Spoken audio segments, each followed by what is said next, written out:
ચાલો મિત્રો, કેમ છો? મજામાં? ઓકે મિત્રો, તો લાસ્ટ લેક્ચરની અંદર આપણે ખૂબ જ અગત્યની વસ્તુઓ ભણી ગયા હતા, જેમ કે વિદ્યુત ડાયપોલ. હે ને? વિદ્યુત ડાયપોલ એટલે શું? એક ધન વિદ્યુત ભાર લેવાનો, એક ઋણ વિદ્યુત ભાર લેવાનો, બંને વચ્ચેનું કંઈક અંતર આપવાનું. ફિક્સ આપણે આપીએ છીએ. શું આપીએ છીએ અંતર? ટ્વાઇસ એ. યાદ છે ને? ગઈકાલનો લેક્ચર છે ને, એ ઝડપથી એક વખત હું તમને રિવાઇઝ કરાવી દઉં મિત્રો, કેમ કે એની અંદર જે કાંઈ પણ સૂત્ર આવ્યા છે એ ખૂબ જ મહત્વના સૂત્ર છે, અને આજે આપણે બધા જ દાખલા ગણવાના છીએ. જે કાંઈ પણ અત્યાર સુધીના સૂત્ર આવી ગયા, ડાયપોલને કારણે છે, ડાયપોલને કારણે અક્ષ પર છે, તો એ જે કાંઈ પણ સૂત્ર છે એના અનુરૂપ આપણે દાખલા કરવાના છીએ. તો ઝડપથી ગઈકાલના લેક્ચરની અંદર જે કાંઈ પણ ચાલી ગયું છે ઝડપથી તમને યાદ કરાવી દઉં. ઠીક છે? બધાની તબિયત સારી છે ને? ઓકે, ચાલો શરૂઆત કરીએ. બરાબર ધ્યાન આપો. પહેલા વિદ્યુત ડાયપોલ એક વખત દોરી દો અને પછી એમાં ધીરે ધીરે આગળ વધીએ. રિવિઝન કરાવું છું ગઈકાલના લેક્ચરનું ઝડપથી, 5 મિનિટની અંદર બધું જોઈ લઈએ છીએ. બરાબર ધ્યાન આપો. ચાલો, વિદ્યુત ડાયપોલ એટલે શું? બોલો તો સુધી. એક ધન વિદ્યુત ભાર લેવાનો, એક ઋણ વિદ્યુત ભાર લેવાનો, બંને વચ્ચેનું અંતર કેટલું લઈ લેવાનું? ટ્વાઇસ એ. તો આ જે રચના બની ગઈ એને શું કહેવાય? વિદ્યુત ડાયપોલ. સરસ. હા, વિદ્યુત ડાયપોલ પાસે કઈ રાશિ હોય? તો કે વિદ્યુત ડાયપોલ મોમેન્ટ. એટલે કોના વડે દર્શાવી હતી? પી વડે. હે ને? સદિશ પી. ચાલો બોલો તો સૂત્ર. સૂત્ર શું હતું? તો કે ટ્વાઇસ એ ઇન્ટુ ક્યુ. ક્યુ એટલે કોઈ પણ વિદ્યુત ભાર. આનો વિદ્યુત ભાર કહો, આનો કહો, જેનો કહો તેનો. ચાલો, એક વસ્તુ યાદ કરો, ડાયપોલ મોમેન્ટની દિશા, પી ની દિશા માઇનસ ક્યુ થી પ્લસ ક્યુ, એટલે માઇનસ ક્યુ થી પ્લસ ક્યુ, માઇનસ થી પ્લસ તરફ.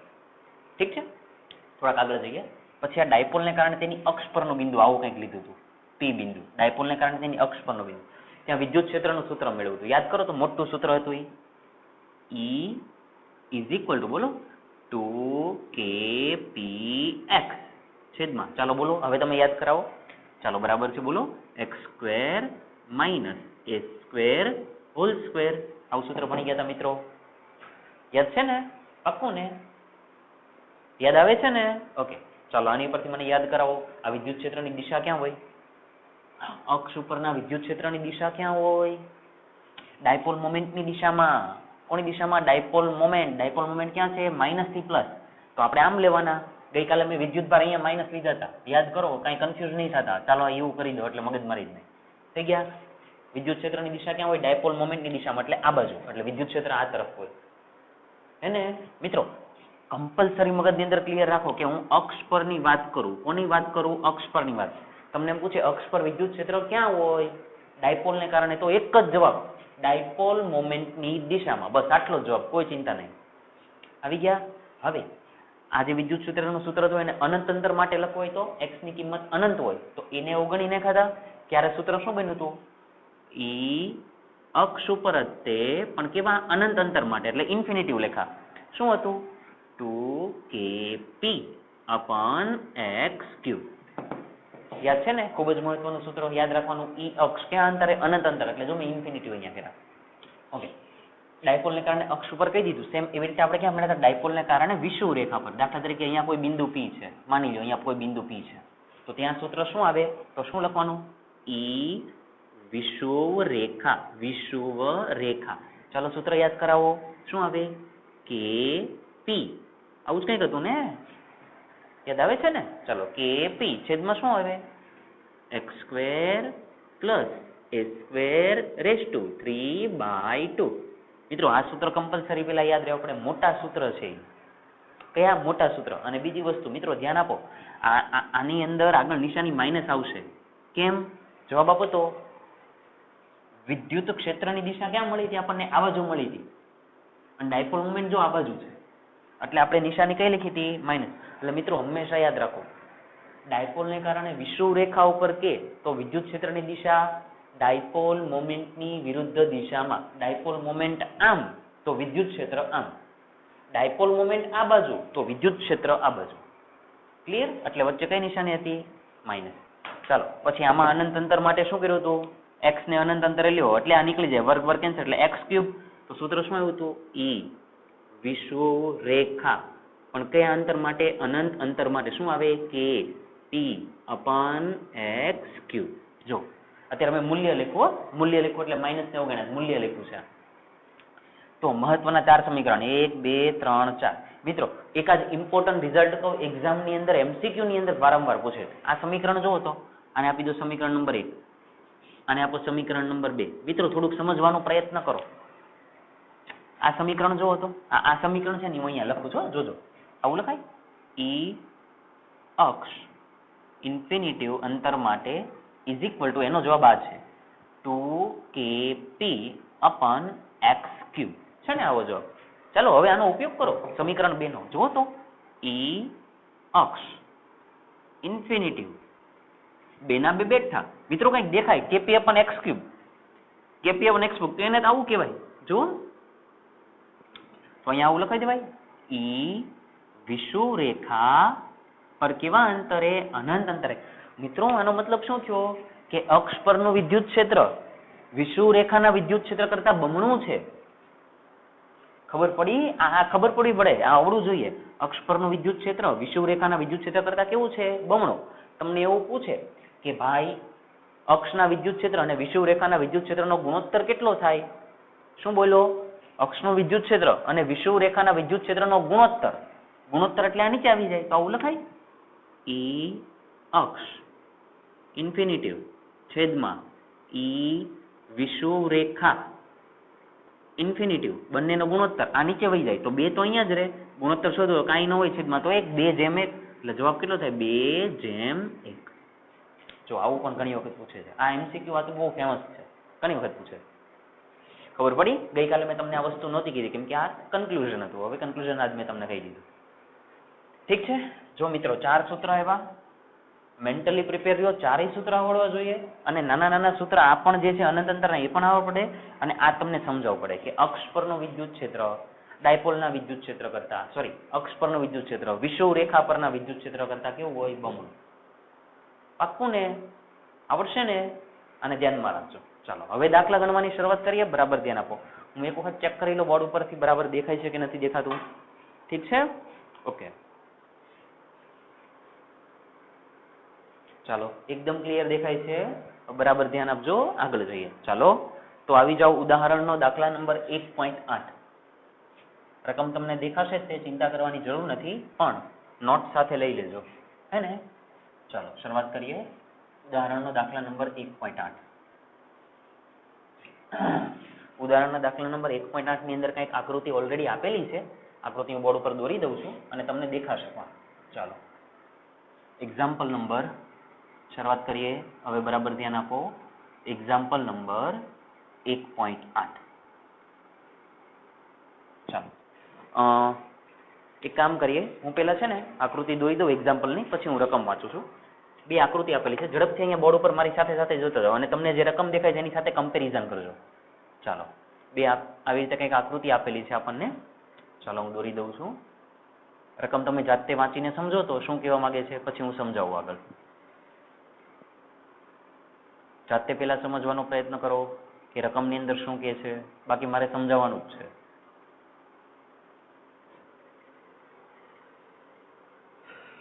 ઓકે, ચાલો આવી કંઈક આકૃતિ આપેલી છે. ખાલી મિત્રો એક વસ્તુ સમજવાનો પ્રયત્ન કરો. આવી ડિઝાઇન આપી હોય તો તમને એવી સમજ પડવી પડે કે જો ઉપરનો ભાગ આખો ઋણ છે, નીચેનો ભાગ આખો ધન છે. વિદ્યુત ક્ષેત્રની દિશા ક્યાં હોય? વિદ્યુત ક્ષેત્રની દિશા ક્યાં હોય? ધનથી ઋણ. અને ડાયપોલ મોમેન્ટની દિશા ઋણથી ધન. તો આ તો વિદ્યુત ક્ષેત્ર છે, તો વિદ્યુત ક્ષેત્રની દિશા ક્યાંથી ક્યાં હોય? ધનથી ઋણ. તો એનો મતલબ એવું કહેવાય કે વિદ્યુત ક્ષેત્ર આ તરફ જાય છે. જો હવે તમારી ચોપડીની આકૃતિ છે એને સાથે કંઈક મળતું દેખાશે તમને. સમજાય છે? આવી એ રીતે અહીંયા દોર્યું હોય તો ચાલો આવું કંઈક આપેલું છે આપણને. હું રકમ વાંચતો જઈશ અને હવે તમને પરફેક્ટ સમજ પડશે કે આ બધું ચાલે છે શું. ચાલો હવે રકમ વાંચીએ. શું કે છે રકમની અંદર? ધ્યાન આપો. એક ઇલેક્ટ્રોન 2 × 10⁴ ન્યૂટન પર કુલમના નિયમિત વિદ્યુત ક્ષેત્રમાં, એક ઇલેક્ટ્રોન લઈ લેવાનો છે. એક ઇલેક્ટ્રોન છે. કેટલા વિદ્યુત ક્ષેત્રની અંદર? 2 × 10⁴ ન્યૂટન પર કુલમ વિદ્યુત ક્ષેત્ર. એની કિંમત મિત્રો જે કિંમત આવે એને તરત લખી જ દેવાની. 2 × 10⁴ ન્યૂટન પર કુલમ. આગળ જાઓ. ઓકે, ન્યૂટન પર કુલમના નિયમિત વિદ્યુત ક્ષેત્રમાં, આ વિદ્યુત ક્ષેત્રની અંદર કાં તો આમાં કાં તો આમાં. શું કે છે વાંચો? વિદ્યુત ક્ષેત્રમાં 1.5 સેન્ટીમીટર જેટલા અંતરનું પતન કરે છે. આકૃતિ નંબર 1.13 એ આકૃતિ આ છે અને બી આકૃતિ આ છે. એટલે અત્યારે આ આકૃતિની વાત થાય છે. કેટલા અંતરનું પતન કરે? જો અંદર લખેલું છે તો લખેલા છે 1.5 સેન્ટીમીટર. એટલે મિત્રો પતન કરે છે એટલે આટલું અંતર છે ને, એ કેટલું છે? 1.5 સેન્ટીમીટરનું. કોણ પતન કરે છે? ઇલેક્ટ્રોન. ક્યાં? વિદ્યુત ક્ષેત્રમાં. હવે મિત્રો સમજો, પતન કરવું એટલે નીચે પડવું, તો એનો મતલબ ઇલેક્ટ્રોન અહીંયા ક્યાંક હશે અને અહીંયા જ હોય કમ્પલસરી. કેમ કે જો ઇલેક્ટ્રોન પોતે ઋણ, ઉપરનો ભાગ ઋણ એટલે નીચે ધક્કો મારે, અપાકર્ષણ, અને નીચેનો ભાગ ધન એટલે ઇલેક્ટ્રોનને આકર્ષે. એટલે એનો મતલબ શું થયો કે ભાઈ ઇલેક્ટ્રોનને અહીંયાથી મુક્ત કર્યો અને એ નીચે જાય છે, એમ સમજાણું? એટલે આ આકૃતિ નંબર 1.13 આ આકૃતિ પડી ખબર? ચાલો, મુક્ત પતન કરે છે. આગળ વાંચો શું કે છે? ક્ષેત્રનું માન અચળ રાખીને તેની દિશા ઉલટાવવામાં આવે. આ જે વિદ્યુત ક્ષેત્ર હતું એનું માન અચળ રાખવું. માન અચળ રાખવું એટલે મિત્રો એક વસ્તુ થોડુંક આમાં સમજજો કે જો મેં નીચે જેટલા ધન બતાવ્યા ને એટલા જ ઉપર ઋણ બતાવ્યા, એટલે 3 વિદ્યુત ક્ષેત્ર રેખા જ આમ જાય. એટલે આમાં કેટલી વિદ્યુત ક્ષેત્ર રેખા છે? 3. હવે માન અચળ રાખવું એટલે તમે બીજું વિદ્યુત ક્ષેત્ર રાખો તો એનું શું કીધું કે દિશા ઉલટાવવાની. માન અચળ, માન એટલે 1 2 ને 3 જ છે, 1 2 ને 3 જ છે, પણ દિશા ઉલટાવો એટલે પ્લસ નીચે છે તો એને ઉપર લઈ લો, માઇનસ ઉપર છે તેને નીચે લઈ લો. જો દિશા ઉલટાવાઈ ગઈ, પ્લસ થી માઇનસ, પ્લસ થી માઇનસ. પડી ખબર? વાંચો આગળ. દિશા ઉલટાવવામાં આવે પછી શું કે છે? અને તેમાં એક પ્રોટોન તેટલા જ અંતરનું પતન કરે. આની અંદર કોણે પતન કર્યું? ઇલેક્ટ્રોને. તો આમાં કોણ પતન કરે? પ્રોટોન. કહી દીધું છે આપણને. અને હવે સમજાય જો કે પ્રોટોન પ્લસ, આ પ્લસ એટલે નીચે જાય, આ માઇનસ પ્લસ એટલે આને આકર્ષે. એટલે અલ્ટિમેટલી આ પણ નીચે જવાના છે અને આ પણ નીચે જવાના છે. અને બંને માટે આટલું અંતર કેટલું છે? 1.5. તો એનો મતલબ મિત્રો આ અંતર પણ કેટલું છે? 1.5 સેન્ટીમીટર જ છે. એ તો ક્લિયર જ છે. એટલે એનો મતલબ એને જે કાંઈ અંતર કાપવાનું છે, અંતરને દાખલા તરીકે હું r કહી દઉં, બરાબર છે, તો એ અંતર જે કાપવાનું છે કેટલું છે? તો કે 1.5 સેન્ટીમીટર. મિત્રો એક વસ્તુ સમજાય, સેન્ટીમીટર આપણને ઇન્ટરેસ્ટ કોઈ નથી, ફેરવો મીટરમાં.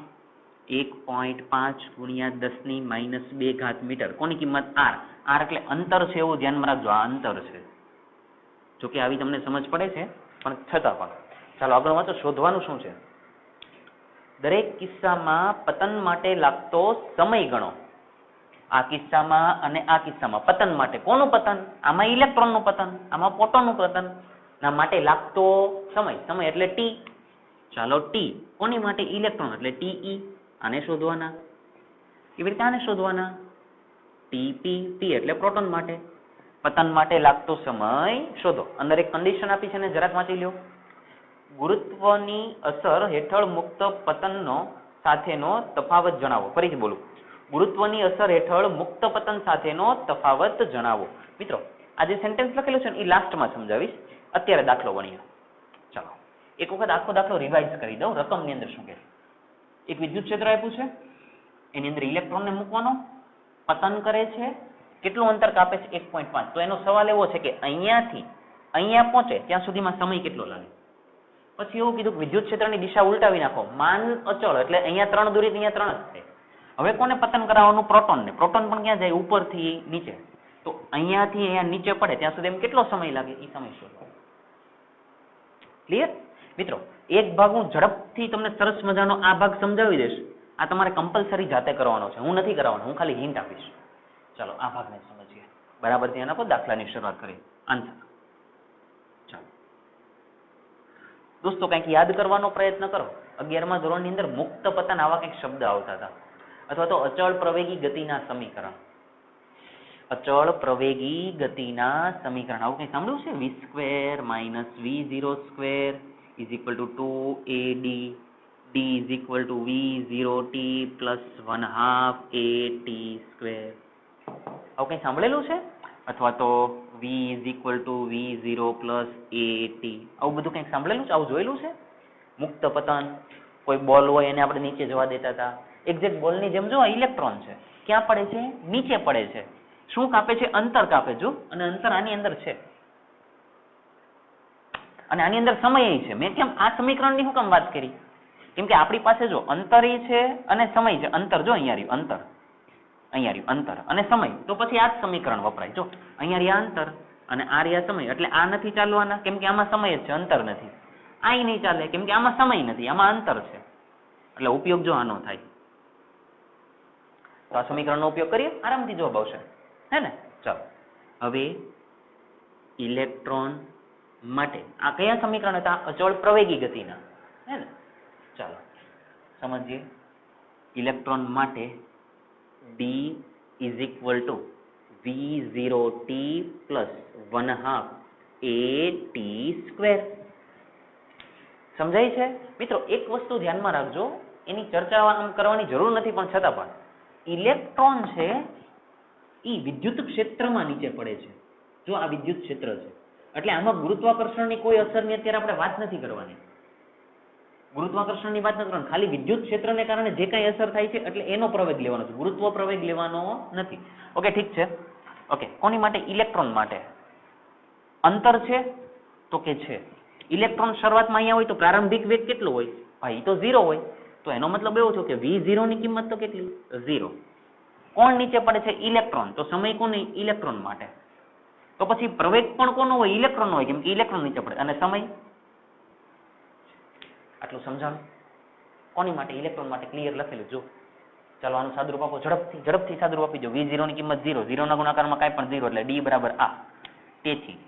તેથી D is equal two 1/2 AE TE square. આપણો રસ્તો સરળ થઈ ગયો. જો TE ને શોધવા છે, બનાવો. TE ને સૂત્રનો કરતા બનાવો. ચાલો ઝડપથી. TE square is equal two આ ઉપર જશે અને આ ક્યાં જાય? નીચે. તો શું લખાય? 2D by AE. થાય ને? આવું સમજાય છે ને? ચાલો લખી દઉં. 2D by AE. જો TE ને શોધવા છે તો વર્ગમૂળ લઈ લો બંને બાજુ. તો TE ઇઝ ઇક્વલ ટુ વર્ગમૂળની અંદર ચાલો લખાવો 2D બાય AE. ક્લિયર? ચાલો હવે સમજવાની વાત કરીએ. TE ને શોધવા છે તો બાકી બધી કિંમત હોવી જોઈએ. ચાલો 2 છે તે. D એટલે અંતર. તો એનો મતલબ આપણે પહેલેથી આને D કીધો હોય તો ચાલે ને? આને હું પહેલેથી D કહું તો એટલે ઇન શોર્ટ આ D કયો કે R કયો બંને સરખા છે એટલે ઇન શોર્ટ આ પણ છે. હવે AE એટલે શું કહેવાય? બોલો તો. આને પ્રવેગ કહેવાય. કોનો પ્રવેગ? ઇલેક્ટ્રોનનો પ્રવેગ. કઈ જગ્યાએ પ્રવેગ? વિદ્યુત ક્ષેત્રની અંદર. જો કેમ કે વિદ્યુત ક્ષેત્રમાં નીચે પડે તો પ્રવેગ કયો આવે? વિદ્યુત ક્ષેત્રનો. તો ઇન શોર્ટ તમારે આ પ્રવેગને શોધવો પડે પહેલા. કઈ જગ્યાએ? વિદ્યુત ક્ષેત્રની અંદર. હવે પ્રવેગ શોધવો હોય તો મિત્રો પ્રવેગ ગમે ત્યારે શોધવો હોય તો એનો શોધવા માટે તમને સપોર્ટ કોણ કરે? બળ. કેમ કે બળ F is equal two M into A. જો એટલે બળની તમે વાત કરો ને એટલે પ્રવેગ ઓટોમેટિક તમારા હાથમાં આવે જ છે. તો જો અલ્ટિમેટલી અત્યારે મારે પહેલા પ્રવેગ શોધવો છે તો મારે કોની વાત કરવી પડે? બળની. હવે બળની વાત કઈ રીતે કરાય જુઓ તો બરાબર સમજો. આપણે TE ને શોધવા માટે આ બધું કામ કરીએ છીએ. બળ ઇલેક્ટ્રોન છે ને? ઇલેક્ટ્રોન ક્યાં છે? વિદ્યુત ક્ષેત્રની અંદર. તો એની પર બળ લાગે? ચાલો યાદ કરો ઝડપથી. આવું આપણે ભણાવી દીધું છે કે ભાઈ આવું કોઈ વિદ્યુત ક્ષેત્ર હોય આવી રીતે, એની અંદર કોઈ વિદ્યુત ભાર હોય તો એની પર બળ લાગે? લાગે. સૂત્ર F is equal two Q into E. Q એટલે આ જે મૂકેલા છે.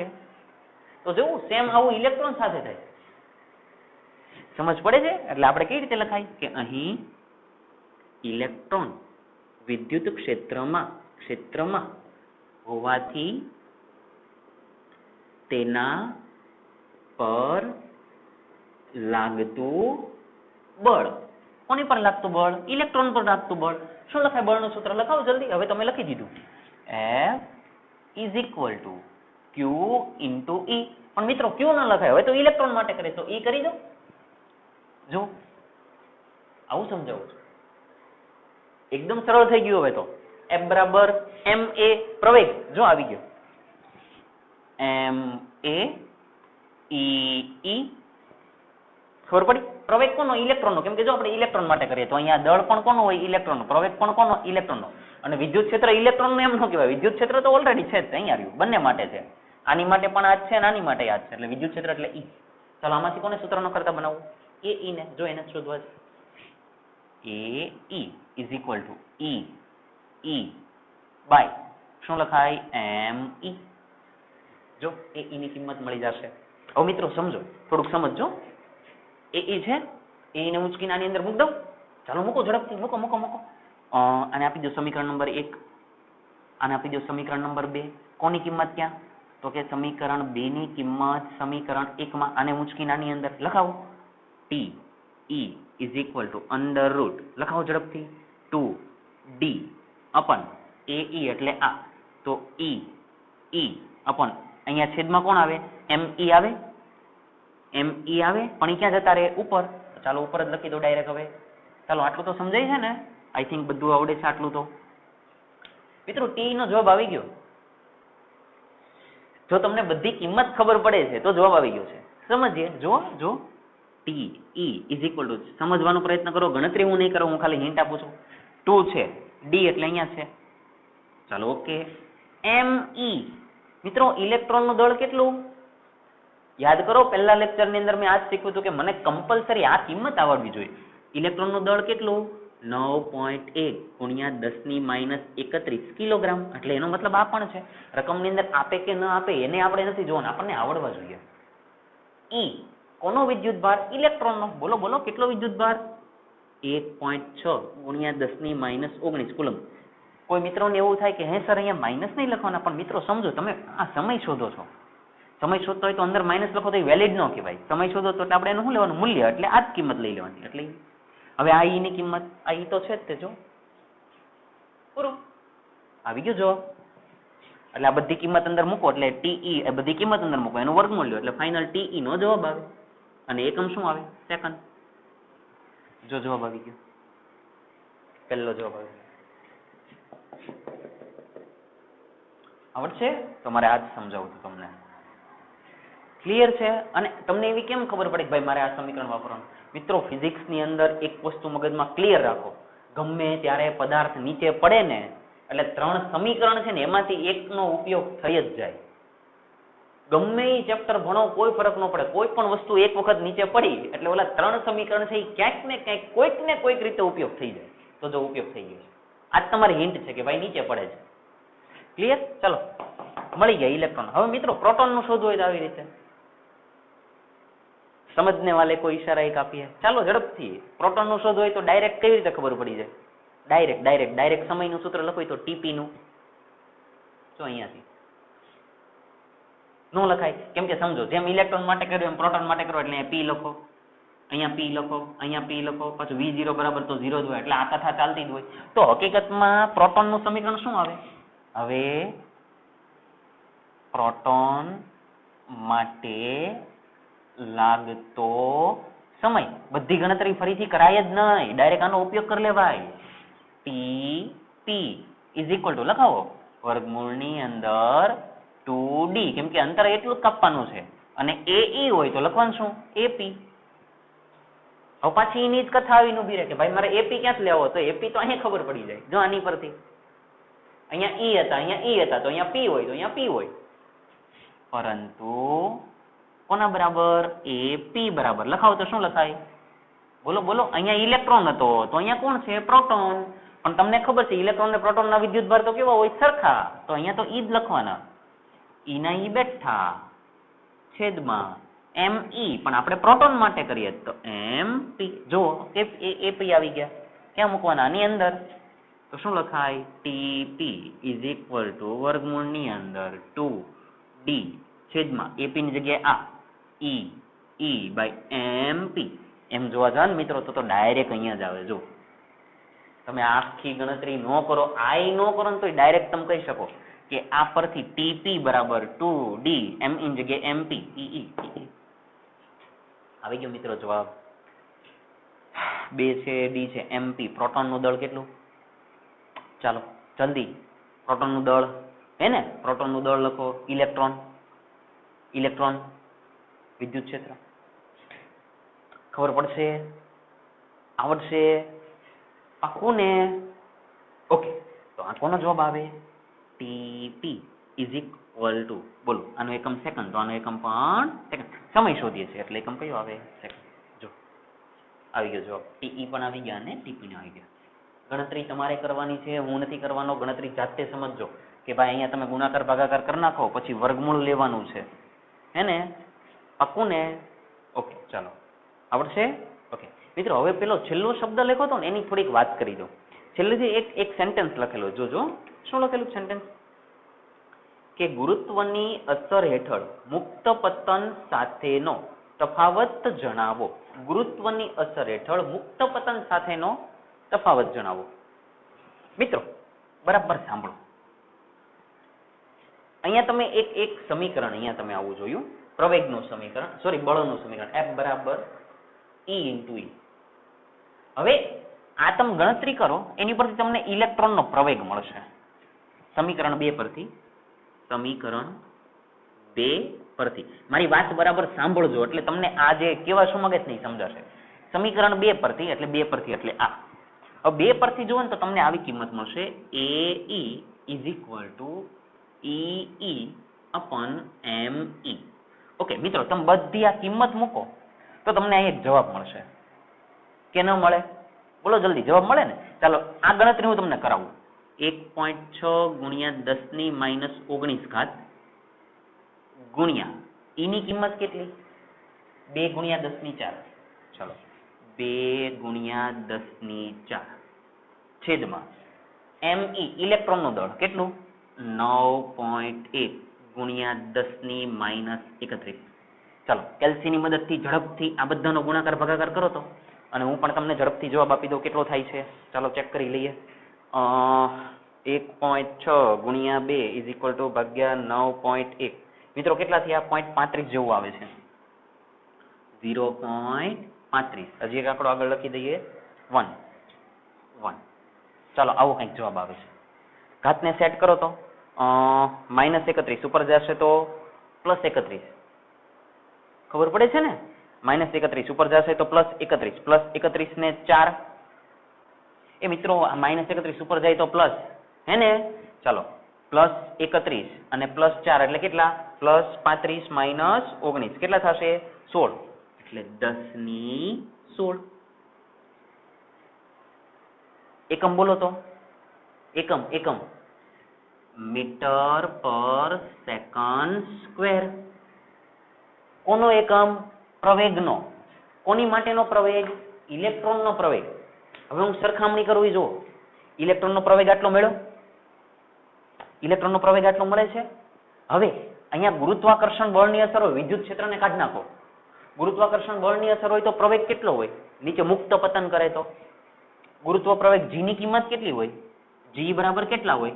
9.8 મીટર પર સેકન્ડ સ્ક્વેર. આ હોય ને?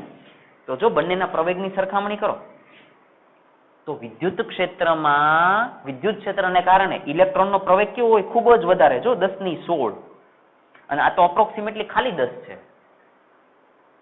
એટલે વિદ્યુત ક્ષેત્રમાં વિદ્યુત ભાર છે એ વધારે પ્રવેગથી નીચે પડે છે. ગુરુત્વાકર્ષણની બહુ અસર જોવા મળતી નથી, કેમ કે જો બંનેની કમ્પેરિઝન કરો તો આ નંબર બહુ જ મોટો છે. અને આ કયો પ્રવેગ છે? વિદ્યુત ક્ષેત્રની અંદર પ્રવેગ. અને આ કયો પ્રવેગ છે? ગુરુત્વ પ્રવેગ. તો ગુરુત્વ પ્રવેગની કિંમત કેવી છે? ખૂબ જ ઓછી. ખબર પડે છે? તો છેલ્લે આવું સેન્ટેન્સ લખી દેવાનું કે ભાઈ ઇલેક્ટ્રોનનો ગુરુત્વ પ્રવેગ, ઇલેક્ટ્રોનનો વિદ્યુત ક્ષેત્રમાં ગુરુત્વ પ્રવેગ અને ગુરુત્વ પ્રવેગ, સોરી ઇલેક્ટ્રોનનો વિદ્યુત ક્ષેત્રની અંદર પ્રવેગ, ગુરુત્વ નહીં લખાય, ઇલેક્ટ્રોનનો વિદ્યુત ક્ષેત્રમાં પ્રવેગ અને ગુરુત્વ પ્રવેગની સરખામણી કરતા વિદ્યુત ક્ષેત્રમાં પ્રવેગ કેવો મળે? વધારે. જ્યારે ગુરુત્વ પ્રવેગ કેવો છે? ઓછો. એક જ તે ખાલી સમીકરણના સ્વરૂપમાં લખી નાખવું હોય, જો અહીં લખી દઉં, અને સમીકરણના સ્વરૂપમાં લખવું હોય તો આવું લખી દેવાય. AE ની કિંમત ખૂબ જ મોટી છે G કરતા, ગુરુત્વ પ્રવેગ કરતા. વાત પૂરી થઈ ગઈ. સમજાણું? એટલે આનો મતલબ એવો થયો કે વિદ્યુત ક્ષેત્રની અંદર ઇલેક્ટ્રોન ઉપર પ્રવેગ કેવો લાગે છે? વધારે. કોના કારણે? વિદ્યુત ક્ષેત્રના કારણે. આના કારણે. કેમ કે જો આની ઉપરથી જ જવાબ આવ્યો. આવડશે? પાક્કું ને? ઓકે, તો આખા દાખલાની ગણતરી જાતે કરવાની છે અને જાતે જવાબ લાવજો. ઓકે, ચાલો આગળ વધીએ. હવે આપણે કરીએ દાખલા નંબર 1.9 થઈ ગયું છે ને? ચાલો 1.9 થઈ ગયો છે. 1.10.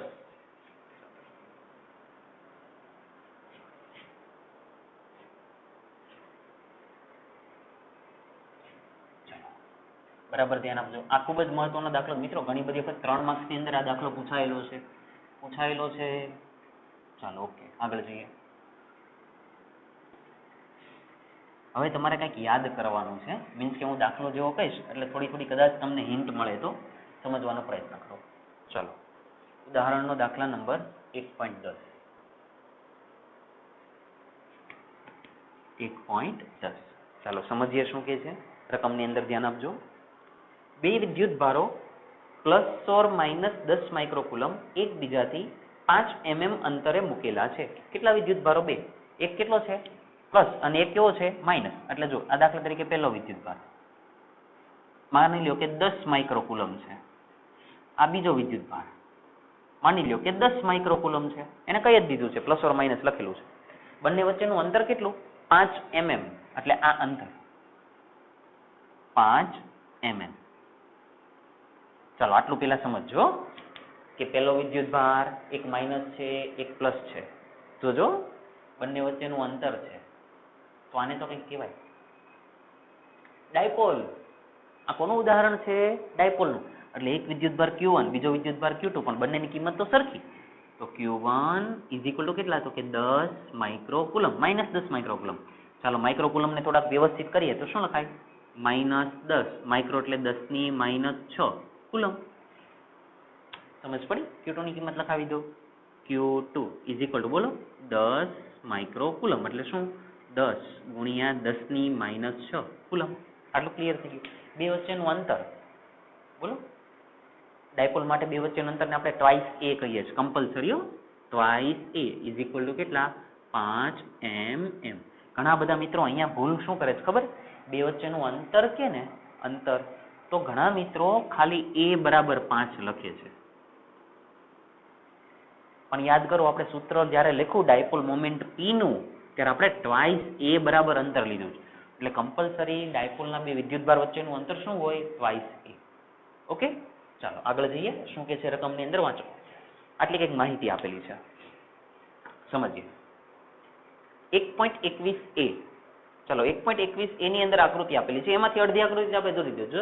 -10 +10 એને જે નામકરણ આપેલું છે નામકરણ કરી દઉં કે ભાઈ અહીંયા a છે, અહીંયા b છે, પછી એને વચ્ચે નામ O આપ્યું છે. આ બંને વિદ્યુતભારોને જોડતી રેખા એટલે કે એની અક્ષ. અહીંયા એ લોકોએ નામ O આપ્યું છે, તો હું પણ O નામ આપી દઉં. તો 1.21a માં દર્શાવ્યા મુજબ ડાયપોલની અક્ષ પરના તેના કેન્દ્રથી 15 સેન્ટીમીટર દૂર ધન વિદ્યુતભાર બાજુ આવેલા P બિંદુએ ઉભા રહેજો. ડાયપોલના કેન્દ્રથી અક્ષ પર વાંચતા જાજો. અક્ષ પર 15 સેન્ટીમીટર અંતરે, એટલે કેન્દ્રથી 15 સેન્ટીમીટર અંતર એટલે આ બાજુય થાય અને આ બાજુય થાય. કેન્દ્રથી 15 એટલે આમાંય થાય ને આમાંય થાય. પણ ક્યાંથી? એને ધનથી કીધું. જો ધન વિદ્યુતભારથી, એટલે અહીંયાથી 15 સેન્ટીમીટર અંતર, એટલે અહીંયાથી કેન્દ્રથી ચાલુ કરો તો અહીંયા જતા જતા જતા જતા જતા માની લો કે અહીંયા સુધી 15 સેન્ટીમીટર અંતર થયું, તો એનો મતલબ અહીંયાથી અહીંયા સુધીનું અંતર કેટલું? 15 સેન્ટીમીટર. ગઈકાલની વાત ક્યાંક યાદ આવતી હશે. કેન્દ્રથી અંતર એટલે મિત્રો આને તો x કહેવાય. સમજ પડી? અને આ બિંદુ P. મિત્રો તમે કદાચ આગળ રકમ ન વાંચો ને તોય તમને ખબર પડવી પડે કે આમાં કરવાનું શું હોય. તો કે ડાયપોલને કારણે P બિંદુ પાસે શું શોધવાનું હોય? વિદ્યુત ક્ષેત્ર. સેમ એવું જ કીધું છે, વાંચો અંદર શું કીધું છે. ઓકે, P બિંદુએ અને B ભાગ, એટલે આખો A ભાગ હતો. હવે પાછો B ભાગ શું કે છે? જોજો કઈ માથાકૂટ ભૂલી નહીં જતા. આપણે જે કઈ રકમની અંદર કીધું છે ભૂલી નહીં જતા કે ભાઈ આખાને કારણે અહીંયા કંઈક વાત કરી છે. પછી પાછા શું કે છે? ઓકે, આકૃતિ 1.21b માં દર્શાવ્યા પ્રમાણે પાછી એક આકૃતિ આપેલી છે, પણ એ આકૃતિ જો મિત્રો આટલી જ આપેલી હોય. હવે એની જે આકૃતિ આપી હોય ને આટલી જ આપી હોય. થોડુંક ધ્યાન આપજો અહીંયા કે ભાઈ અહીંયા 10 માઇક્રોકુલમ છે, અહીંયા +10 માઇક્રોકુલમ છે. પછી આ બંને વચ્ચેનું અંતર હતું ભાઈ, આને આપણે A નામ છે, અહીંયા B નામ છે, અને અહીંયા કોઈ એ લોકોએ બિંદુ મૂકેલું છે P. એટલે મિત્રો આકૃતિ છે ને આટલી જ હોય. સમજ પડે છે? પછી શું કે છે? આકૃતિમાં દર્શાવ્યા મુજબ O માંથી પસાર થતી અને અક્ષને લંબ રેખા પર O માંથી પસાર થતી, એટલે આમાંથી O માંથી પસાર થતી, અક્ષને લંબ એટલે આ. એટલે મિત્રો આને કઈ કહેવાય? આ રેખાને તો વિષુવ રેખા. કઈ રેખા? વિષુવ રેખા. તો આ વિષુવ રેખા કહી દીધી. તો ડાયપોલને કારણે ક્યાં વિદ્યુત ક્ષેત્ર હોય? વિષુવ રેખા પર. વાંચો, વિષુવ રેખા પર O થી 15 સેન્ટીમીટર દૂર અંતર, એટલે એનો મતલબ અહીંયાથી અહીંયા સુધીનું અંતર કેટલું? તો કે 15 સેન્ટીમીટર. એટલે આને તો શું કહેવાય? ભાઈ અક્ષ જ કહેવાય આને તો. યાદ છે ને? આમાં આડા પણ x કીધા હતા, ઉપર પણ x કીધા હતા. ઓકે, અંતરે આવેલા Q બિંદુએ, અહીંયા આ બિંદુને એને શું નામ આપ્યું છે? Q. તો Q બિંદુએ શું શોધો? વાંચો, આવી ગયું વિદ્યુત ક્ષેત્ર. એટલે એને બે ભાગ ભેગા કરીને પૂછાય કે ભાઈ ડાયપોલને કારણે અક્ષ પર વિદ્યુત ક્ષેત્ર એટલે આ બિંદુએ વિદ્યુત ક્ષેત્ર શોધો, ડાયપોલને કારણે વિષુવવૃત્ત રેખા અહીંયા વિદ્યુત ક્ષેત્ર શોધો. સમજાય છે? ઓકે મિત્રો, આ દાખલાને સમજવાની બે મેથડ છે. જે મોટી મેથડ છે એ હું તમને એમ નામ કહું, અને આપણે નાની મેથડ છે એનાથી જ દાખલો ગણીએ, કેમ કે એની અંદર તમને આવા જ્યારે દાખલા હોય ત્યારે જનરલી આ MCQ સ્વરૂપના છે. આની અંદર તમારે મોટી મેથડ વિચારવાની જ નથી, આમાં તમારે સમજવાનું જ કે કઈ રીતે થાય. મિત્રો, ગઈકાલનો એક કેસ સમજો કે તમે આવું કહેતા હતા કે ભાઈ x ની કિંમત બહુ મોટી છે અને એની કિંમત નાની છે, તો એ સમયે ડાયપોલની અક્ષ માટેનું સૂત્ર શું હતું? અક્ષ માટે E, અક્ષ ઉપર આ કન્ડિશન માટે ઓલું અનંત અંતરે હોય ત્યારે, આ અનંત અંતરે હોય ત્યારે એનું સૂત્ર શું હતું? 2kT/x³. મારો પ્રશ્ન હવે સમજજો મિત્રો, આમાં તમારે આ બિંદુ પાસે વિદ્યુત ક્ષેત્ર શોધવું છે, એટલે EP નું વિદ્યુત ક્ષેત્ર તમારે શોધવું છે. મને જવાબ આપે તો આ સૂત્ર લગાડી શકાય? ઘણા મિત્રોને તો એ જ નથી ખબર પડતી કે હું કામ સર આ સૂત્રોની વાત હું કામ થાય છે. ઉભા રહી, આવ્યું હતું ને એની કરતા પહેલા આ સૂત્ર આવ્યું હતું, E અક્ષ ઇઝ ઇક્વલ ટુ, થોડીક બુદ્ધિ અગાવજો, 2kpx/x² - a² મિત્રો આ સૂત્ર આવ્યું હતું ને આ સૂત્ર આવ્યું હતું. હવે મેં તમને આ સૂત્ર જ કીધું કે આ સૂત્ર વાપરી શકાય? જવાબ આપો તો. કેમ કે આ ડાયપોલ તો છે જ તે, એની અક્ષ પરનું બિંદુ છે, તો મારો પ્રશ્ન એ છે કે હું 1 નંબરનું સૂત્ર વાપરું કે 2 નંબરનું? બધા આંકડાઓ જુઓ, આ નંબરે જોજો, આને સમજજો, અને પછી આની અંદર નંબર બધા જુઓ કે આ નંબર આની અંદર શું કહે છે, અને પછી સમજવાનો પ્રયત્ન કરો. આ લગાડે કે આ લગાડે? ચાલો જો મિત્રો, આ લગાડે. જોવા વાળાને લગભગ ખબર પડી ગઈ છે.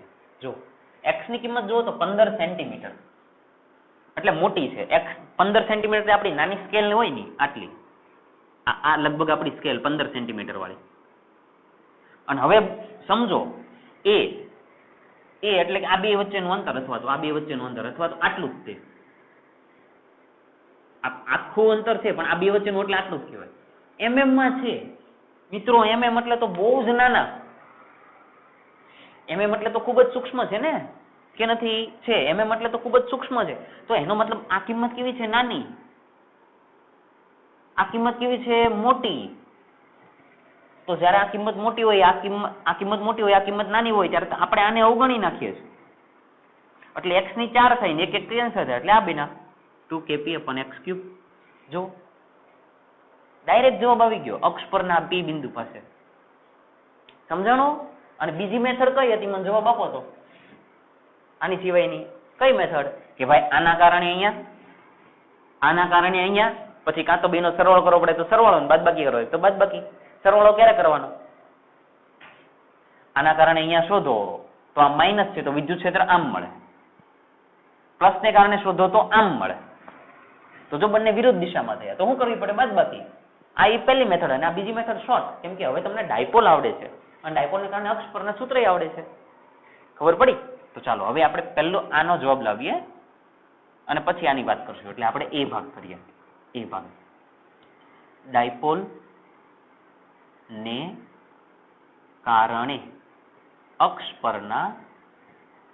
પરના બિંદુ P પાસે વિદ્યુત ક્ષેત્ર કઈ શરત માટે? તો કે x ની કિંમત ખૂબ જ મોટી છે ને એની કિંમત નાની છે, ત્યારે વિદ્યુત ક્ષેત્રનું સૂત્ર શું લાગે? તો કે E = બોલો 2kp અપન, ઝડપથી બોલો, x³. મિત્રો જવાબ આવી ગયો. જવાબ આવી ગયો છે. જો ઝડપથી, સાદરૂપ હું આપતો નથી, ખાલી રકમ અંદરના ડેટા લખી દઉં. 2 ચાલો છે કે આ 2 k ની કિંમત 9 × 10⁹. ચાલો હવે બુદ્ધિ કહો. p એટલે ડાયપોલ મોમેન્ટનું સૂત્ર twice a × q. મિત્રો અહીંયા સદિશ બદિશ કાંઈ નહીં કરવાનો, આપણે મૂલ્ય લખીએ. જો E નું દિશા પછી હું કહીશ. જો મિત્રો એક વાત કહું, વિદ્યુત ક્ષેત્રના દાખલા ગણો ને ત્યારે પહેલા દાખલો મૂલ્ય સ્વરૂપમાં ગણ નાખવાનો. જ્યાં સુધી એ લોકોએ ન કીધું કે સદિશ સ્વરૂપે ગણતરી કરો ત્યાં સુધી કરવાની જ નહીં. દાખલો ગણ નાખવાનો અને છેલ્લે દિશા કહી દેવાની, આપણને ખબર પડી જશે. જોજો ચાલો, twice a × q છેદમાં x.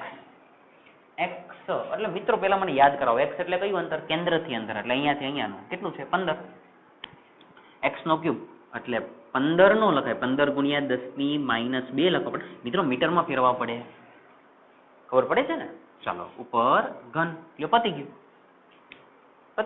પણ હજી એક વખત એક ડેટા લખવો હોય તો લખાવી દો એટલે એક વખત ખબર પડી જાય. 2 ગુણ્યા 9 ગુણ્યા 10⁹ ઉભા રહેજો ગુણ્યા. મિત્રો આની કિંમત કેટલી છે? આખા ટ્વાઇસ એની કિંમત 5 mm માંથી મીટરમાં જવું હોય તો 10⁻3 5 ગુણ્યા 10⁻3 મીટર. મિત્રો આ ખબર હોવી જોઈએ હો. માંથી મીટરમાં જવું હોય તો 10⁻3 વડે ગુણી દેવાનું, કોઈ મગજ જગાવવાનું નહીં. ચાલો ટ્વાઇસ એ, ચાલો લખાવી દો 5 ગુણ્યા 10⁻3. ક્યુ ની કિંમત, ક્યુ એટલે તો વિદ્યુત ભાર, બંનેનો પરનો સરખો જ છે એટલે આ જ લખી દો. માઇનસ નહીં લખતા, આપણે મૂલ્ય જ લખવાના. હજી થોડી વાર પહેલા જ કહી રહ્યો છું. 10 ગુણ્યા 10⁻6 છેદમાં આખો નંબર 15 ગુણ્યા 10⁻2 એની કેટલી ઘાત? 3 ઘાત. જો હવે તો ખાલી સાદો રૂપ જ આપવાનું છે. ખબર પડી કયા બિંદુ પાસે? પી બિંદુ પાસે. અહીંયા પી કરી દો, આવી ગયો જવાબ. ઈ પી ઇઝ ઇક્વલ ટુ, એટલે જવાબ આવશે ગુણાકાર ભાગાકાર જે કંઈ થાય એ કરશો. બોલો તો એકમ, વિદ્યુત ક્ષેત્રનો એકમ બોલો. ન્યૂટન પર કુલમ. કેવી રીતે ખબર પડે? એકમ વિદ્યુત ભાર પર લાગતું બળ યાદ છે ને? E is equal two F/Q, newton પર કુલમ. જો ખબર પડી? ચાલો હવે આની હિન્ટ આપો તો મને. હવે તો આવડવું જોઈએ, હવે તો બહુ ઈઝી છે તમારી માટે. આમાં એવું જ થાય ને, ક્યુ બિંદુ કોને પરનો કહેવાય? વિષુવ રેખા પરનો. અંતર જુઓ તો આ x કેવા છે? 15 એટલે વધારે છે.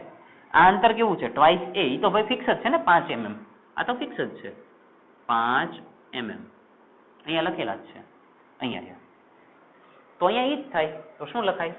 વિદ્યુત ડાયપોલ ને કારણે વિષુવરેખા પર કઈ કન્ડિશન માટે x ની કિંમત કેવી છે? મોટી.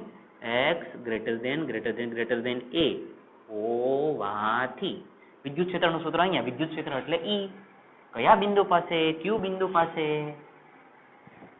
કઈ ડાયપોલને કારણે ક્યાં? વિષુવરેખા પર. બોલો Kp/x3. જો મિત્રો એટલે જ મેં તમને છે ને લેક્ચર ચાલુ થયો પહેલા એ રિવિઝન કરાવ્યું કે વિષુવરેખા ઉપર કે તો ડાયરેક્ટ તમને આ સૂત્ર કેવી રીતે ઉપયોગમાં લેવાની ખબર હોવી જોઈએ. અક્ષ ઉપર કે તો કેવી રીતે ઉપયોગમાં લેવાની ખબર હોવી જોઈએ. સમજાય છે? ચાલો કિંમત મૂકી દો. EQ is equal two K એટલે 9 ગુણ્યા 10⁹, P એટલે 5A ઇન્ટુ Q. મિત્રો હવે હું કિંમત નથી લખતો કાંઈ, હવે તમને લગભગ આવડે છે. ચાલો ટ્વાઇસ A ની કિંમત અહીંયા રહી. Q ની કિંમત તો કે મૂલ્ય જ લખવાનું. x ની કિંમત અહીંયા રહી 15 પણ 10⁻2. મિત્રો ઉભા રહેજો, હવે સરસ મજાની વાત કરવા જાઉં છું, એ સાંભળજો. પાછો એકમ બોલો. ન્યૂટન પર કુલમ. જ્યારે વિદ્યુત ક્ષેત્ર લખો એટલે છેલ્લે દિશા કહેવાની તો ખરી, નહીં કહેવાની એવું નહીં, કેમ કે વિદ્યુત ક્ષેત્ર પોતે સદિશ રાશિ છે. સમજાય છે? ચાલો અહીંયા મને વિદ્યુત ક્ષેત્રની દિશા કહો તો કદાચ મારું ભણાવેલું કામ લાગી જાય તો. P બિંદુ પાસે વિદ્યુત ક્ષેત્ર કઈ દિશામાં હોય? ડાયપોલ હોય ત્યારે. બોલો જલ્દી, કોની દિશામાં? ડાયપોલ મોમેન્ટની દિશામાં, એટલે આમ જ હોય. ખબર પડે છે? એટલે અહીંયા તો શું લખી દેવાનું? EP વિદ્યુત ક્ષેત્ર કોની દિશામાં? ડાયપોલ મોમેન્ટની દિશામાં, એટલે આવું લખી દેવાય S2n. એટલે થઈ ગયું. વિદ્યુત ક્ષેત્ર કઈ દિશામાં? આ દિશામાં. સોરી, માફ કરજો, આ ચુંબક ભેગું થઈ ગયું છે. મિત્રો તમે જ્યારે ચુંબકીય ડાયપોલ ભણશો ને ત્યારે પણ તમારે આવું આવશે. અત્યારે દિશા આ તરફ છે ને, -થી પ્લસ, એટલે A થી B કહી દો. એટલે વિદ્યુત ક્ષેત્ર કઈ તરફ? A થી B તરફ. કેમ કે વિદ્યુત ડાયપોલ મોમેન્ટ કઈ બાજુ છે? આ બાજુ.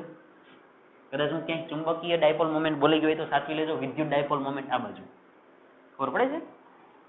ચાલો હવે આમાં વિદ્યુત ક્ષેત્ર કઈ બાજુ હોય? જો તો ડાયપોલ મોમેન્ટ કઈ બાજુ? આ બાજુ. તો વિદ્યુત ક્ષેત્ર કઈ બાજુ હોય? વિષુવરેખા ઉપર આ બાજુ.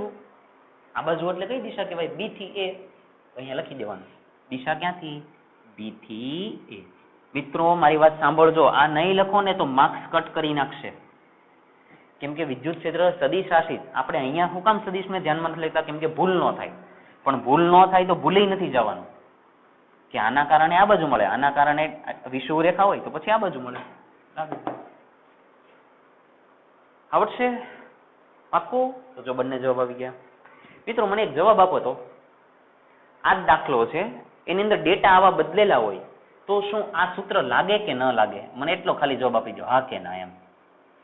ડેટા આવા આપેલા છે કે ભાઈ twice a is equal two 10 centimetre અને x is equal two 15 centimetre. Change ખાલી એટલો કર્યો છે કે ટ્વાઇસ a ની કિંમત એને 5 નથી આપી, 10 આપી છે અને ઉપરની કિંમત 15 જ છે.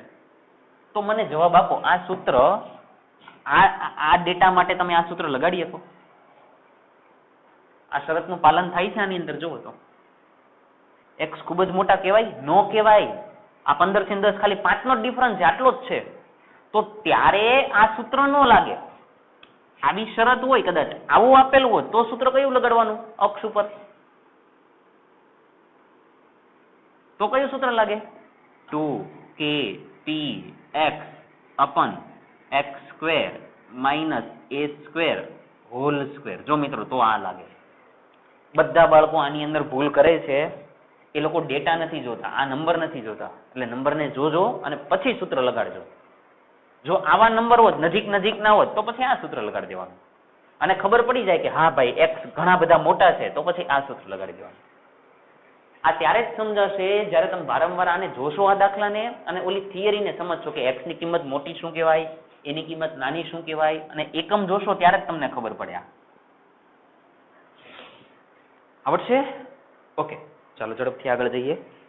હવે કરીએ દાખલા નંબર 1.10 કર્યો ને? ચાલો સ્વાધ્યાયની અંદર આવી જાવ. 1.7 જેટલું ભણી ગયા છો એ દાખલા આપણે પૂરા જ કરવા છે. 1.7 ચાલો આગળ જઈએ. મિત્રો જો આ દાખલા જે હતા એ વિદ્યુત ડાયપોલના હતા. અત્યારે આ જે દાખલો ચાલ્યો એ સ્પેશિયલ વિદ્યુત ડાયપોલનો હતો. આવડશે ને? ઓકે, ચાલો આગળ જઈએ.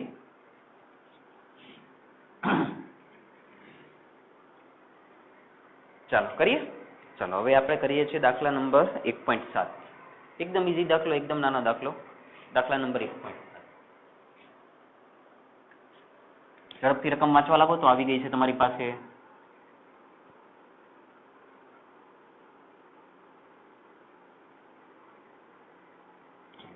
રકમ વાંચો ઝડપથી. શું કે છે રકમની અંદર? વાંચો તો. હા, સ્થિત વિદ્યુત ક્ષેત્ર રેખા એ સળંગ વક્ર છે. સ્થિત વિદ્યુત ક્ષેત્ર રેખા એ સળંગ વક્ર છે. સેન્ટેન્સ સાંભળતા રહેજો. એટલે કે ક્ષેત્ર રેખાને અચાનક ભંગાણો. મિત્રો એવી ભાષા લખશે ને, ભંગાણો એટલે તૂટી ન જવું. મિત્રો આને ભંગાણ કહેવાય, આને ભંગાણ ન કહેવાય. એ આ કોઈ રેખા આમ જાય છે, આ રેખા સીધી સીધી જતી હોય વચ્ચે તૂટી જાય તો આને ભંગાણ કહેવાય. ગાબડું પડી ગયું કહેવાય, કાઉન્સમાં લખેલું જો વિચ્છેદ કહેવાય. ખબર પડે? કોઈ વસ્તુ સીધી જતી હોય વચ્ચે તૂટે તો એને ભંગાણ કહેવાય. ઓકે, ચાલો વાંચીએ ફરીથી. હા, ક્યાં જતા રહ્યા? ઓકે, સ્થિત વિદ્યુત ક્ષેત્ર રેખા એ સળંગ વક્ર છે. એટલે કે ક્ષેત્ર રેખાને અચાનક ભંગાણો ન હોઈ શકે. આવું શા માટે? મિત્રો આ વિદ્યુત ક્ષેત્ર રેખાની હકીકતમાં એક લાક્ષણિકતા છે. એ આપણે ઓલી 8 લાક્ષણિકતા કીધી ને એની અંદર મેં તમને આ નથી કીધી. આ લાક્ષણિકતા કહું જોજો. મિત્રો ધ્યાનમાં રાખો, હું પેલા લાક્ષણિકતા લખી નાખું ને જોજો. વિદ્યુત ક્ષેત્ર રેખા અવકાશમાં અનંત અંતર સુધી ગતિ કરે છે. આ વિદ્યુત ક્ષેત્ર રેખાનો એક ગુણધર્મ છે. ગુણધર્મ શું છે કે વિદ્યુત ક્ષેત્ર રેખા અવકાશમાં અનંત અંતર સુધી ગતિ કરે છે. એટલે હું ખબર કે ભાઈ અહીંથી વિદ્યુત ક્ષેત્ર નીકળે ને અને જો આમ જાતું હોય તો એ અનંત સુધી જયા જ કરે.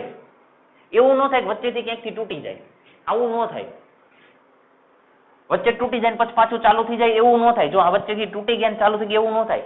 એક વખત વિદ્યુત ક્ષેત્ર રેખા આવી રીતે નીકળે, અહીંયાથી નીકળી દાખલા તરીકે, તો એ પછી અનંત સુધી જયા જ કરે. ખબર પડે છે? એમાં વચ્ચે ભંગાણ ન પડે. જો આવું ન થાય એટલે એને એવું કીધું. એટલે એને એક સેન્ટેન્સ લખ્યું છે. આવું શા માટે? આવું શા માટે? તો કે એની ભાઈ લાક્ષણિકતા છે કે વિદ્યુત ક્ષેત્ર રેખા અવકાશમાં અનંત અંતર સુધી ગતિ કરે છે. એ ક્યાંય અટકે નહીં. આ એનું કારણ છે. શા માટે કે તો આ જ એનો જવાબ છે, આ જ આન્સર છે. આન્સર કયા ભાગનો? એ ભાગનો. પૂરું થઈ ગયું. અને બી ભાગનો જવાબ તો મારે તમને કહેવાની જરૂર જ નથી. હું માની લઉં છું કે તમને આવડે છે. ચાલો વાંચો તો વાંચો. શું કે છે? હા, બે ક્ષેત્ર રેખાઓ કોઈ બિંદુએ એકબીજાને શા માટે છેદતી નથી? બે ક્ષેત્ર રેખાઓ યાદ કરો, પહેલી ક્ષેત્ર રેખા, બીજી ક્ષેત્ર રેખા, આ કોઈ છેદન બિંદુ પી એકબીજાને કોઈ દિવસ છેદે નહીં. જો છેદે તો શું થાય? એને શું કીધું કે છેદતી નથી. શા માટે? તો આન્સર ની અંદર શું આવે? આ શું કામ ન છેદે? જો છેદે તો શું થાય? આને કારણે વિદ્યુત ક્ષેત્ર કઈ બાજુ મળે? આ બાજુ. આ રેખાને કારણે ક્યાં મળે? આ બાજુ. કોઈ એક જ બિંદુ પાસે વિદ્યુત ક્ષેત્ર કેવી દિશામાં મળે? જુદી જુદી દિશામાં, જે શક્ય નથી. કારણ કે જો વિદ્યુત ક્ષેત્ર રેખા છેદે તો એક બીજાને છેદે તો તે બિંદુ પાસે વિદ્યુત ક્ષેત્ર કેવી દિશામાં? જુદી જુદી દિશામાં મળે છે, જે શક્ય નથી. મિત્રો આવું મારે ખરેખર લખવાનું ન હોય, આવું હવે તમને આવડવું જોઈએ, કેમ કે લાક્ષણિકતા છે. આવડશે ને? બહુ સરળ દાખલો હતો, MCQ માટેનો છે. આ પોઈન્ટ અગત્યનો. નવમો મુદ્દો જો તમારે જગ્યા હોય તો નવમા મુદ્દાની અંદર આ એડ કરી દેજો. વિદ્યુત ક્ષેત્રની 8 લાક્ષણિકતા લખાવી હતી, આ પણ એડ કરી દેજો. ઓકે, ચાલો આગળ જઈએ. સ્વાધ્યાય દાખલા નંબર 1.7 ડન. 1.7 તો કરીએ હવે 1.8. ચાલો ઝડપથી. કંટાળી નહીં જતા મિત્રો, કેમ કે જે કન્સેપ્ટ ચાલે એના આપણે દાખલા પૂરા કરી જ દેવાના, એટલે છે ને પછી માથાકૂટ નહીં, પાછળથી યાદ ન આવે કે આ બધું કરવાનું બાકી છે. ઠીક છે? ઓકે, 1.8. ચાલો ચાલો ચાલો ચાલો આવી જાઓ ઝડપથી, પાણી પી લેજો. ઓકે, શું કે છે વાંચો. બે બિંદુવત વિદ્યુતભારો QA બરાબર 3 માઇક્રોકુલમ અને QB બરાબર -3 માઇક્રોકુલમ એકબીજાથી શૂન્યાવકાશમાં 20 સેન્ટીમીટર અંતરે રહેલા છે. કેટલા વિદ્યુતભાર? જલ્દી બોલો. બે. કેટલા? QA બરાબર, બોલો કિંમત. ચાલો ચાલો ચાલો, 3 માઇક્રોકુલમ. એકની કિંમત આપે છે 3 માઇક્રોકુલમ. મિત્રો યાદ કરો, માઇક્રોકુલમમાં કોઈ ઇન્ટરેસ્ટ છે નહીં, તો 3 × 10⁻6 કુલમ. ચાલો QB ની કિંમત બોલી જાઓ જલ્દી. શું કિંમત છે? -3 માઇક્રોકુલમ. -3 માઇક્રોકુલમ. બોલો જલ્દી આગળ. -3 × 10⁻6 કુલમ. ચાલો પતી ગયું. બંને વચ્ચેનું અંતર બોલો. એકબીજાથી શૂન્યાવકાશમાં કેટલા અંતરે? 20 સેન્ટીમીટર અંતરે બંને વચ્ચેનું અંતર કહી દો. દાખલા તરીકે r. કેટલું? 20 સેન્ટીમીટર. સમજાય છે? ચાલો આગળ જઈએ. શું કે છે? હવે વાંચજો બરાબર. ઓકે, બે વિદ્યુતભારોને જોડતી રેખાના મધ્યબિંદુ O આગળ વિદ્યુત ક્ષેત્ર કેટલું હશે?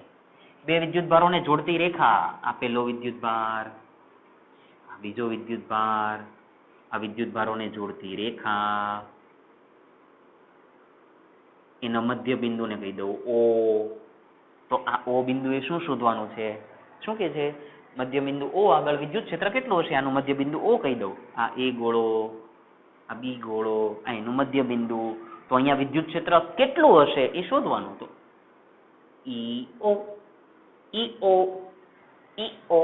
EO શોધવાના છે.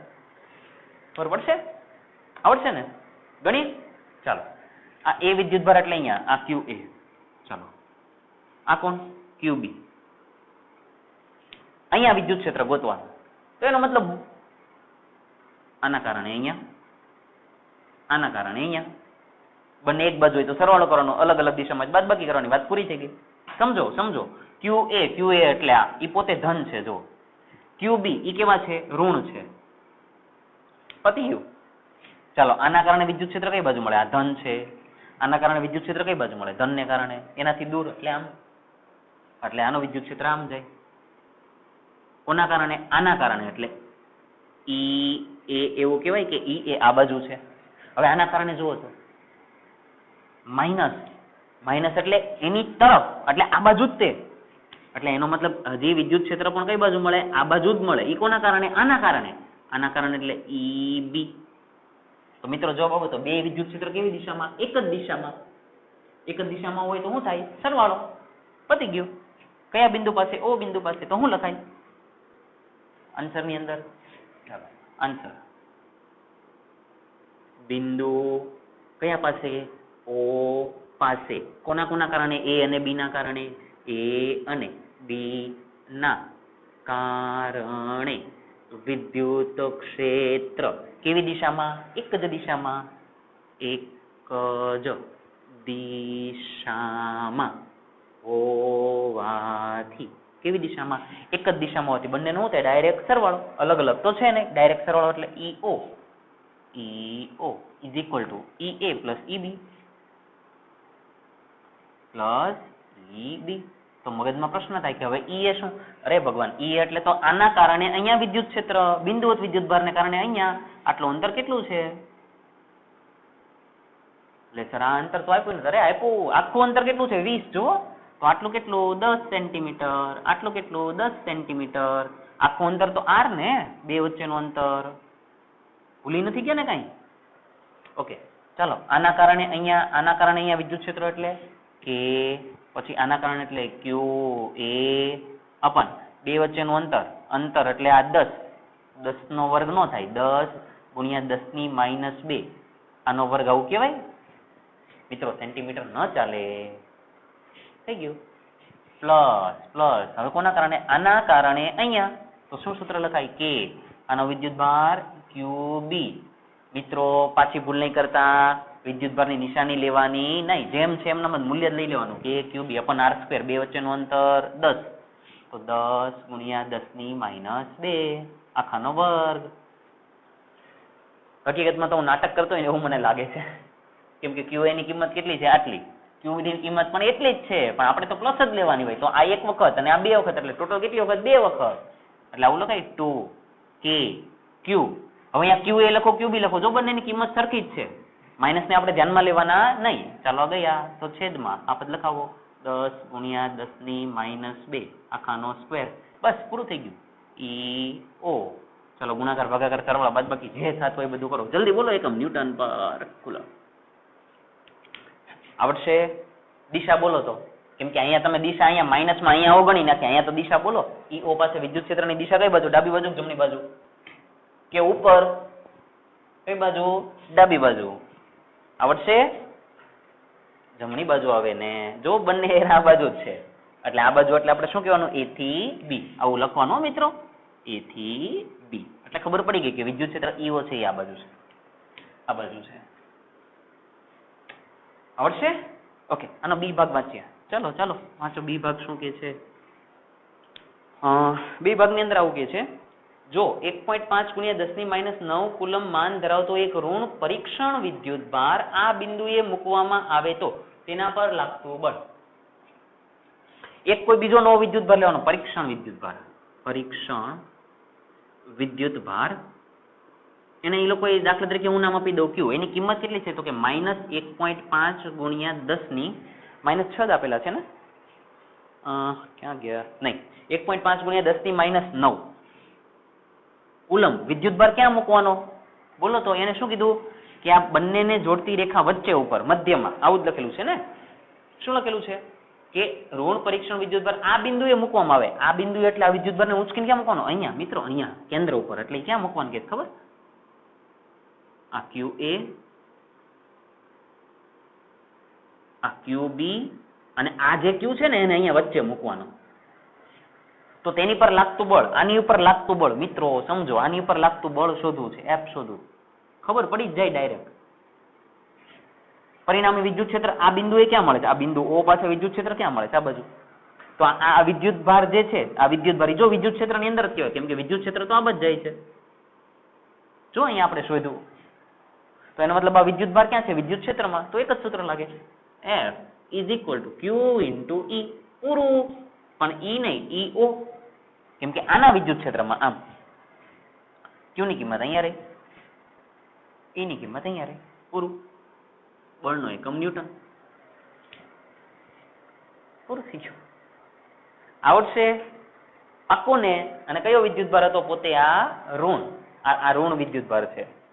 એટલે કદાચ અહીંયા મૂલ્ય જ લખીએ છીએ, એટલે કોઈ ચિંતાની જરૂર નથી. નહીં લખો તો પણ ચાલશે. એટલે Q ની કિંમત અહીંયા લખી નાખો. પડી ખબર? તો એની પર લાગતું બળ આવી જાય. આવડશે? પાક્કું ને? ઓકે, ચાલો આગળ જઈએ. એક પોઈન્ટ કયા કર્યા આપણે? 1.8, 1.9 કરીએ. ચાલો ઝડપથી 1.9 કોપી કરી નાખજો. ઓકે, બોર્ડ ઉપર દેખાય છે? કહો હું ચેક કરી લઉં. ચાલો બરાબર દેખાય છે. 1.9 ઝડપથી.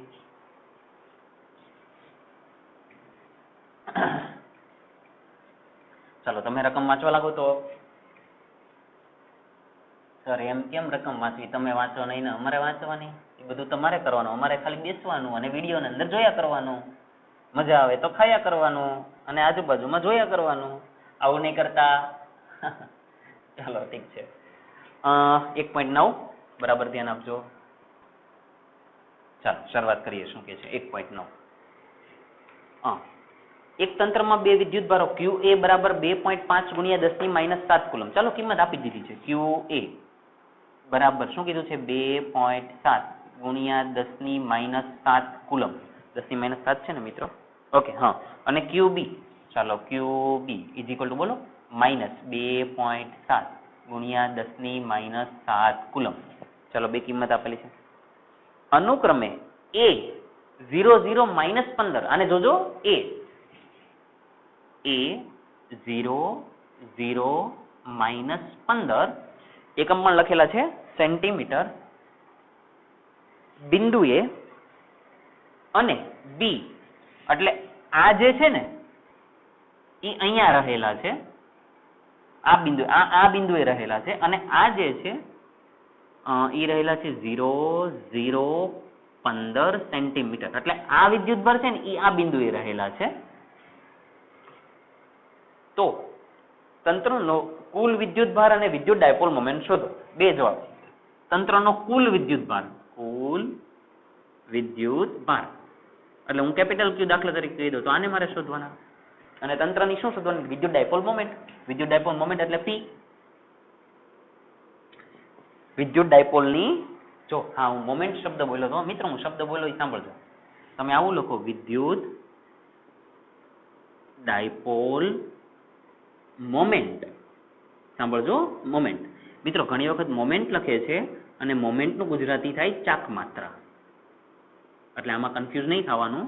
વિદ્યુત ડાયપોલ ચાક માત્રા કહે, વિદ્યુત ડાયપોલ મોમેન્ટ કહે, પણ બંને છે તો કોણ? પી જ તે. એટલે ઇન શોર્ટ આપણે પીને શોધો. પડે જ ખબર? ખાલી એક પ્રકારનું નાટક છે, અને સમજીએ. જે નાટક છે એમાં ભાગ ભજવીએ. શું કે છે જો ચાલો સમજજો. આ QA વિદ્યુતભાર એને અહીંયા મૂકેલા છે. મિત્રો જ્યારે જ્યારે યામ આપેલા હોય ત્યારે કમ્પલસરી પહેલા તો તમારે યામાક્ષ પદ્ધતિ દોરવી પડે. હું થોડું પાણી પી લઉં. શું બોલું છું હું?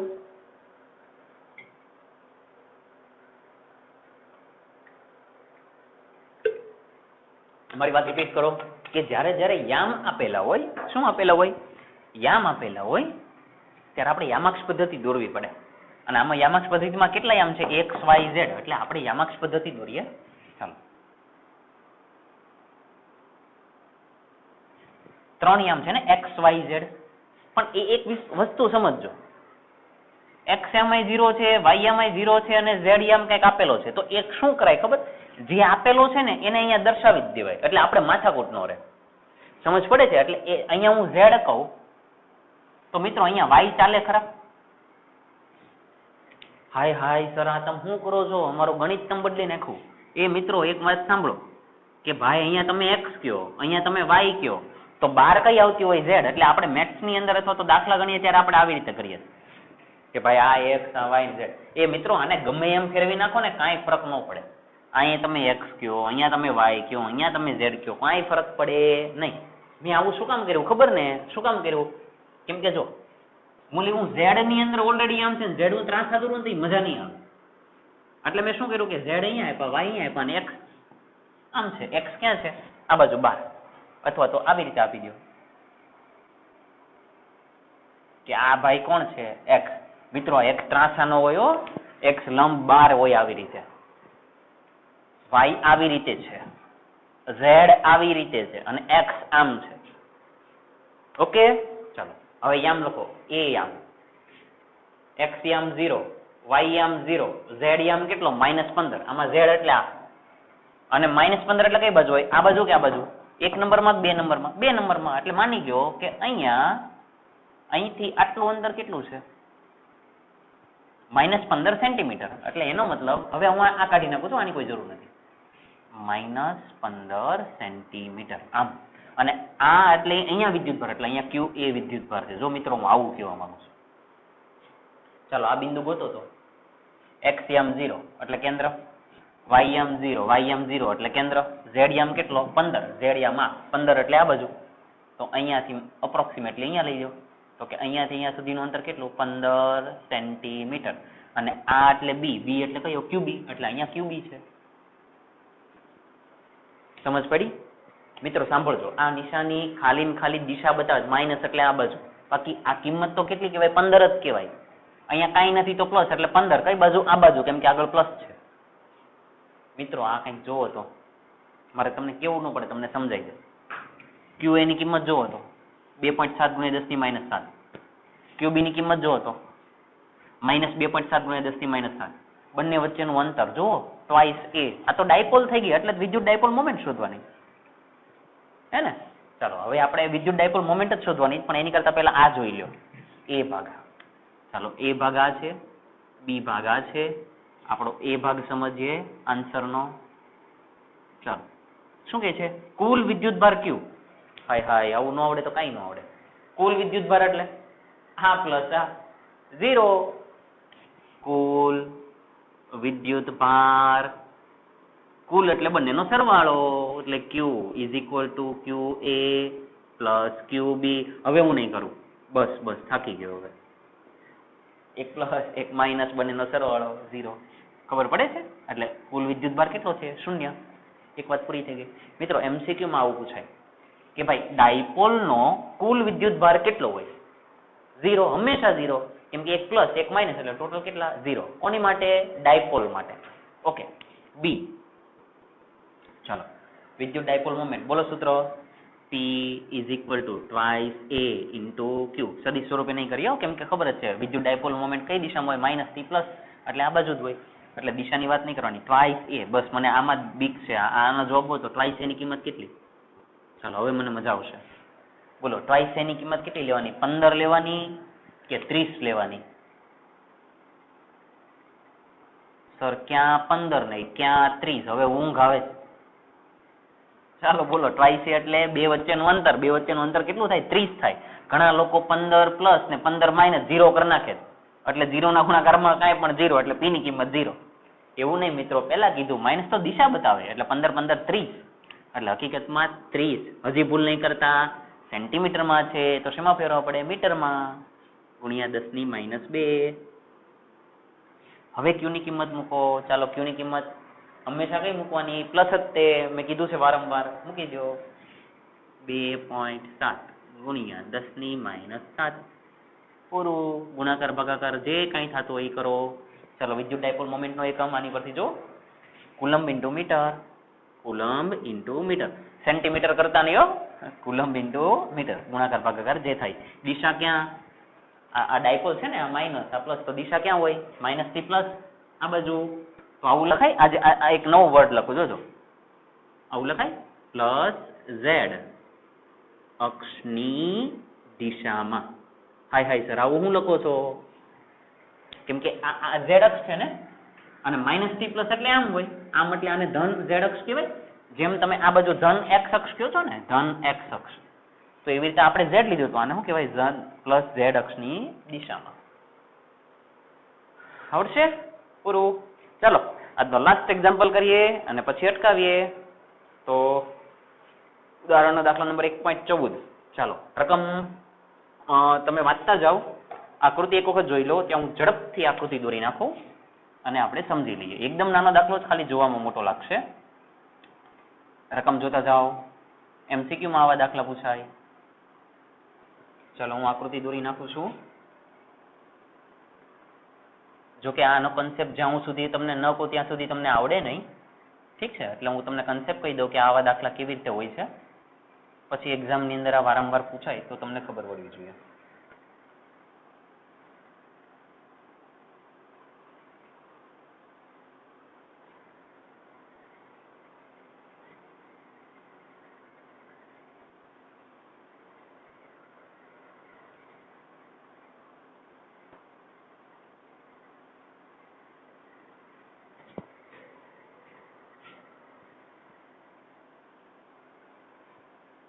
ચાલો ઝડપથી જવાબ આપો.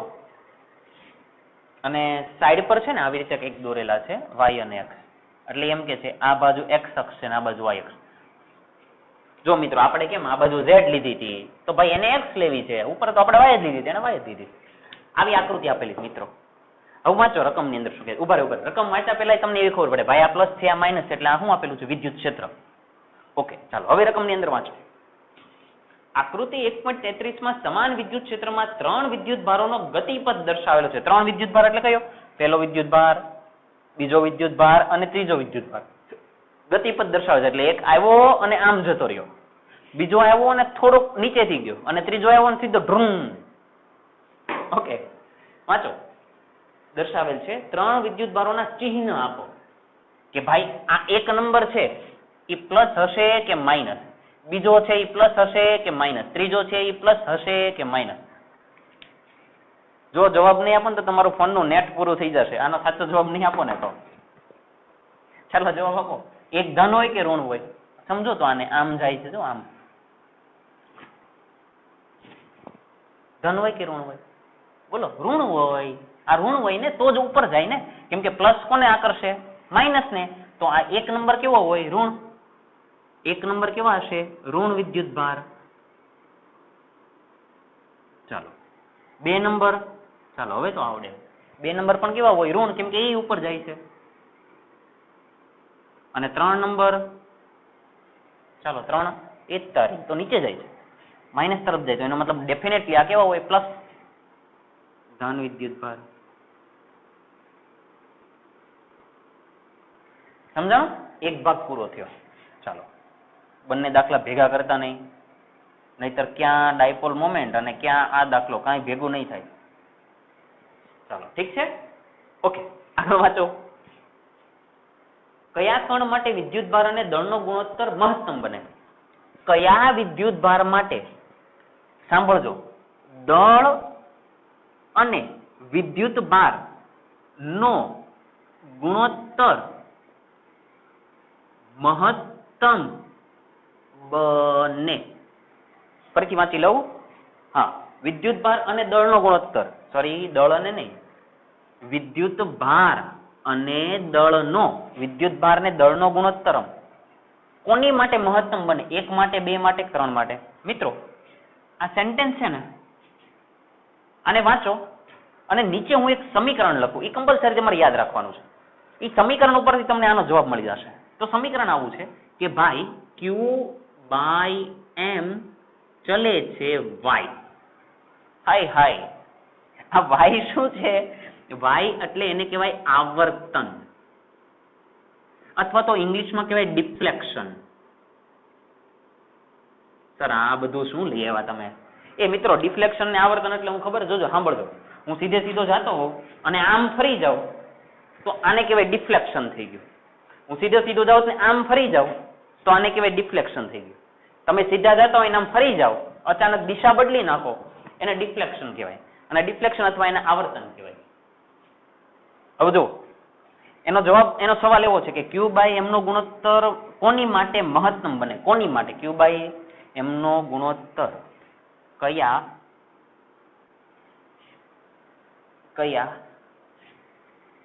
વિદ્યુત ભાર માટે મહત્તમ બને? આવો તો સવાલ છે એનો. એ મિત્રો આનો મતલબ સમજો તો શું કે છે કે Q/M ઈ કોના સમચલનમાં? y ના. એટલે Q/M ઈ કોના સમપ્રમાણમાં છે? y ના. જેટલું આવર્તન વધારે એટલા Q/M વધારે. સમચલનનો મતલબ શું? અહીંયા હું લખું કે A ચલે છે B, તો એનો મતલબ જેટલા A વધારે એટલા B વધારે. ઊંધું બોલો, જેટલા B વધારે એટલા A વધારે. આવી ગયો જવાબ. Q/M જેટલા વધારે એટલા y વધારે, તો y વધારે એટલા Q/M વધારે. y એટલે ડિફ્લેક્શન, ડિફ્લેક્શન એટલે આવર્તન. આમાં આવર્તન કોનું વધારે થાય છે? કોનું આવર્તન વધારે થાય? બોલો જલ્દી. 3 નંબરનું. તો એનો મતલબ કે આ જે વિદ્યુત ભાર છે આ એટલે કયો વિદ્યુત ભાર? ધન વિદ્યુત ભાર નો Q/M કેવો હોય? મહત્તમ. Q/M નો ગુણોત્તર કયા વિદ્યુત ભાર માટે? ત્રીજા વિદ્યુત ભાર માટે કેવો હોય? મહત્તમ. ક્યાંથી ખબર પડી? અહીંથી ખબર પડી સર, અહીંયાથી. આને યાદ રાખવાનું કે Q/M ચલે છે y. ક્યાંથી ખબર પડી? અહીંયાથી Q by M ચલે છે y. આવડશે ને? જેનું આવર્તન વધારે એના Q by M વધારે, જેના Q by M વધારે એનું આવર્તન, આવર્તન એટલે પછી ભૂલતા નહીં, આવર્તન એટલે આમ ફરી જવું. જો આ થોડાક ફરે છે, આ એની કરતા થોડા, અને આ ઝડપથી આવી જાય છે, તો આવર્તન વધારે તો Q by M વધારે. એટલે કયા વિદ્યુતભાર માટે? ત્રીજા વિદ્યુતભાર માટે. એટલે આનો જવાબ શું આવે? આનો જવાબ અહીંયા લખી દઉં છું. અહીંયા લખું છું, ત્રીજા વિદ્યુતભાર માટે Q by M મહત્તમ મળે. વાત પૂરી. આવડશે? તો ફાઇનલી અત્યાર સુધી જેટલી થિયરી ભણી ગયા એટલા ઉપરના બધા જ દાખલા આવી ગયા. એટલે હવે કાલથી નવી થિયરી અને નવા દાખલા. ઠીક છે મિત્રો? પણ મિત્રો જોજો, બરાબર ધ્યાન આપજો. વિદ્યુત ડાયપોલને કારણે અક્ષ ઉપર, વિષુવરેખા ઉપર આ સમજાવવું પડે. ડાયપોલના બે વિદ્યુતભારો વચ્ચેનું અંતર આપણે ટ્વાઇસે લઈએ છીએ. ડાયપોલનો કુલ વિદ્યુતભાર કેટલો હોય? હંમેશા 0. ડાયપોલનો કુલ વિદ્યુતભાર કેટલો હોય? 0. આ બધા આપણે એને અનુરૂપ દાખલા ગણ્યા. અને મહત્વનું મિત્રો, આ MCQમાં વારંવાર આવે છે, નીટની એક્ઝામમાં પૂછાયેલું છે આવું. જેટલું આવર્તન વધારે એટલા Q by M વધારે, જેટલું ડિફ્લેક્શન વધારે એટલા Q by M વધારે. આવડશે? બધાને દાખલાની જે કંઈ ગણતરી બાકી છે એને પૂરી કરી દેજો. નેક્સ્ટ લેક્ચરમાં ફરીથી મળીએ.